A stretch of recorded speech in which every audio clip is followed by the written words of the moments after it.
जो पाकिस्तान का लग बात है, कश्मीर का लग है। कश्मीर जिंदाबाद, कश्मीर जिंदाबाद, कश्मीर आजाद कश्मीर। हम आजाद कश्मीर से आया, लेकिन लोग अच्छा लोग है। मैंने 35 साल सबर करो ना, 35 साल मैंने गुजारा। ये वीडियो कश्मीर भी जाएगा। ये 35 साल मैंने गुजारा है। मैंने थाना नहीं देखा है, जेल नहीं देखा है, अपना हलाल रोजी कमाया, लेकिन किसी ने मेरे साथ ज्यादती नहीं की है। पुलिस वाला अच्छा लोग है कश्मीर का। खैर भी मैंने उधर बच्चों को रोजी कमाया, अल्लाह का शुक्र है। जितना पैसा मैंने लाया, शायद मैंने मकान भी बनाया, इधर कोठी भी बनाया, सब कुछ बनाया। हाँ, पारसी में गए हम कश्मीर بوده 35 سال 35 سال کشمیر بوده.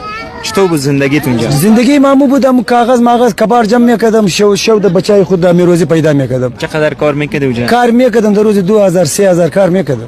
زندگیت خوب بود؟ خوب بود. 18000 کرایه میدادم، مالک مکان میدادم و بسیار زندگی عمرم موجه تیر کردم. رشته ما موجه سپید شد. چند سال اونجا بودی؟ 35 سال 35 سال تیر. اولاد دیگه اونجا به دنیا؟ ها، 9 بچه، 3 تا دختر موجه پیدا شد.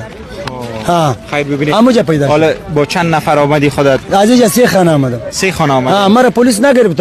پلیس بر ما گفت بیادر تو اموت د کمپ هم نروی، سیده موتور بگیری که تو عزت والا هستی، پگاه بی عزت نشوی. آرڈر آمده که شما بروی.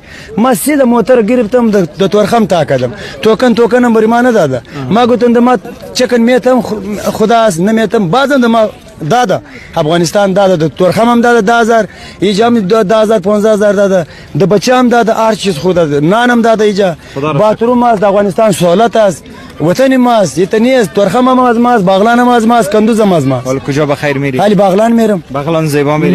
باغلان زیبا میرم، باغلان مرکزی میرم. ماشاءالله باغلان خیلی زیبا است. زیبا است. خدا مو برنج باغلانی هیچ پیدا نمیشه. حالی گلدسته شد، خوب باریشا شد، گوسفندا داره مردم، گندم داره، زمینه داره. خیر است همین مردم که همونجا اتباع و برباد است. یک ماه دو ماه ذلیل میشه. خدا مهربان است، وطن ما جور شد. 10 سال پیش ما آمدم، همونجا خانه نبود. سرای شمالی ما کاغذ جمع میکردم. اینم سرای شمالی است. مالی پیلند سرای شمالی استاد هستم. ما همینجا کاغذ جمع میکردم. یک ما به خاطر هم کار آمدم که کشمیر ایلا کنم. اینجا کار آمدم، دازیجا اوجا کار زیاد بود. بعضی جا یک ما کار کردم اوجا.